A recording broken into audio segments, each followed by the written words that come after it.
Hey, what's going on? Edwin Liddy here with the Liddy Real Estate Group, brokered by JP and Associate Realtors out of South Lake. Really quick video.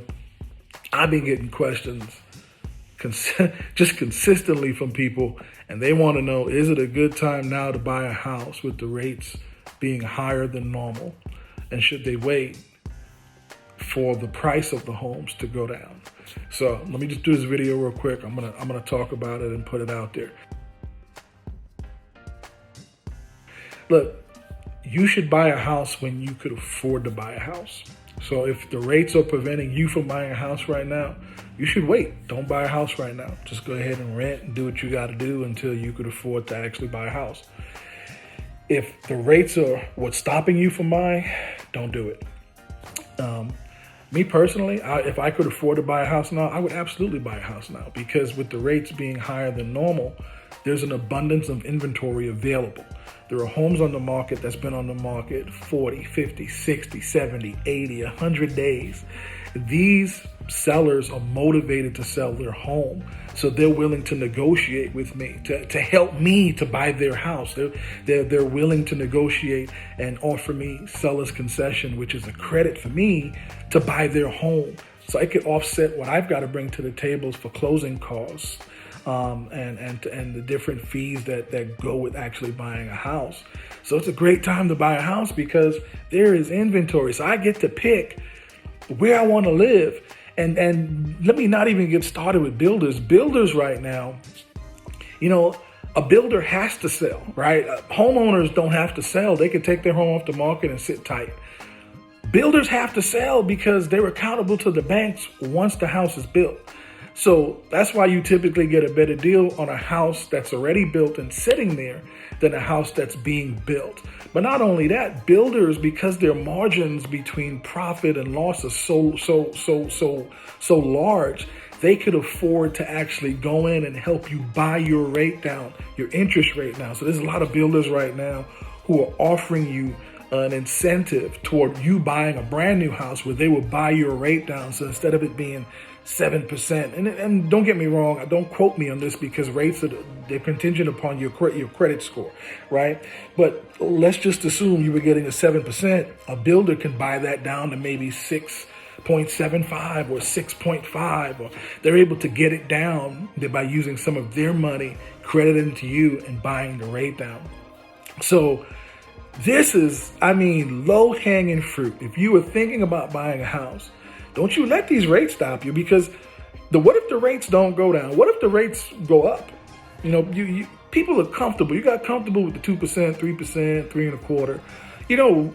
Historically, when you look at where rates were, there were places where rates hit 14%. Let that sink in for a minute. So if let's say everyone that was in the market a year ago that didn't get a house and they're waiting now for rates to go down, realize that rates are possibly going to go up, then it's going to create a new market of, I need to go get something now before the rates get to a place where I can't afford. And then here's the other thing.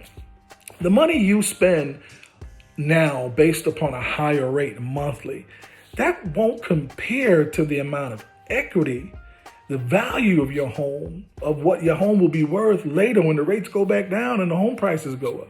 Because historically, if you just look at historically, the value of homes, and you just go backwards, that number goes down, going backwards. So going back last year, the year before, the year before, the year before, the year before, which means if you go forward, the value of the home historically has always gone up.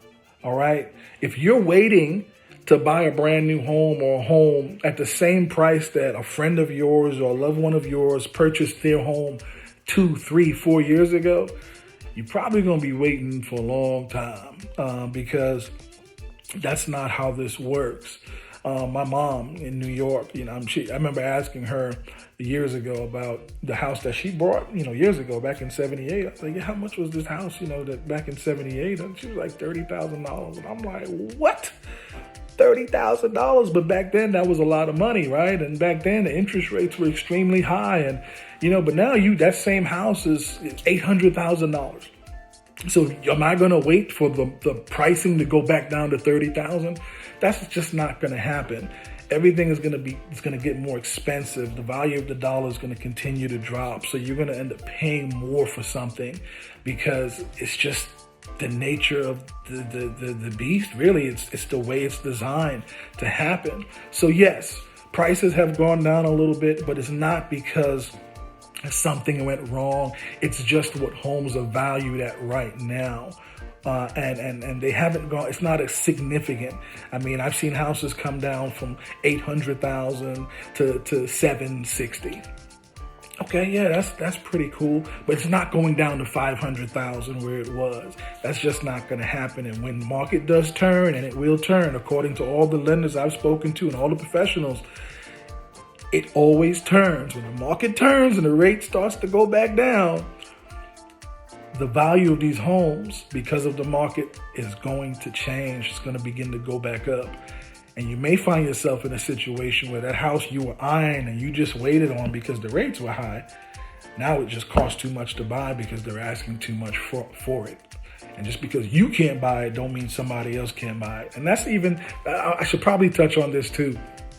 Just because the rates are higher now than before doesn't mean people aren't buying homes.